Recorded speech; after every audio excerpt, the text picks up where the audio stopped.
After finding the pipes in the field, locating the entrance wasn't too hard. This is the entrance, 100 meters or so from the periscopes, and surrounded by coniferous trees. It was covered with a wooden lid, which was easy to remove by using a crowbar. The iron door you can see in the picture would swing back in, but the lock was broken, so they couldn't get trapped inside. What you can see here is what you would see for the next few minutes, nothing but endless, hospital-like hallways. They said that the acoustics were, in a word, haunting. A pipe and a plastic bag on the floor, presumed from a local supermarket. Hallways like this occurred several times. They decided to keep going straight in order to avoid getting lost. The holes in the wall on the right appeared to be punched with a hammer. This is what you see when you turn left at the intersection seen above. The narrow hole in the floor was filled with dirty water, nothing to see there. A little later, at the second intersection, they found what seemed like a clogged entrance covered in graffiti.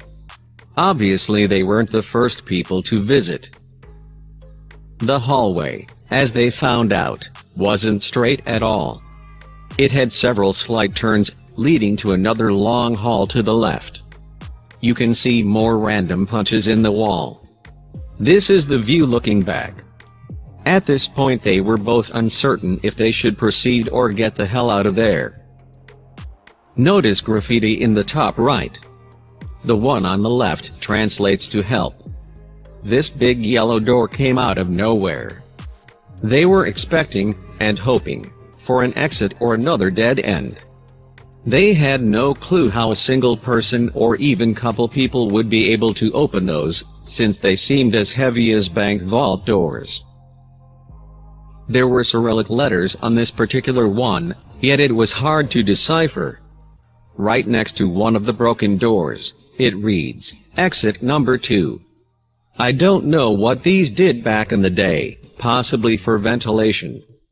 After passing a lot, and I mean a lot, of those heavy safe doors, the rooms seem to become more and more destroyed, as you can see from the decayed walls.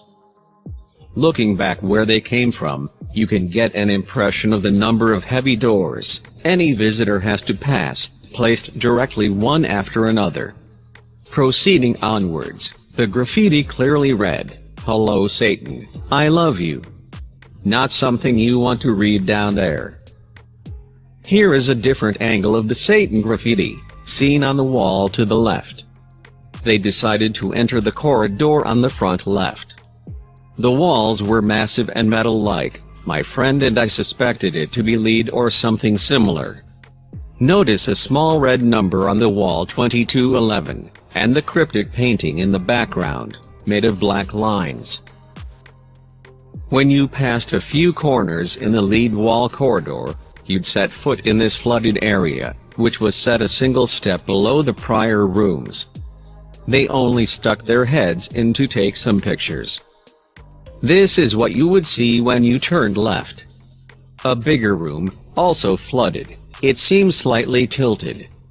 Notice another ventilation pipe right next to the door.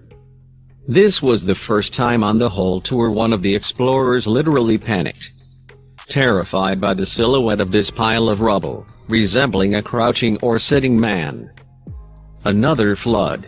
They were stopped by another impassable corridor. When already heading back to where they came from, my friend found this spooky gem. It was the biggest room so far, but only visible through little square holes in the walls. Back view of the machine. On the wall in the background, right below the ceiling pipes, you can see the narrow gap, from where he took the picture above. Random gloves found in one of the tiny gaps. Random shoe left in the mud. This is a sign on the floor reading "Stay back." These spikes look just like icicles but were likely some kind of mineral phenomenon. Right after this shot, the camera went down and we headed back to the entrance.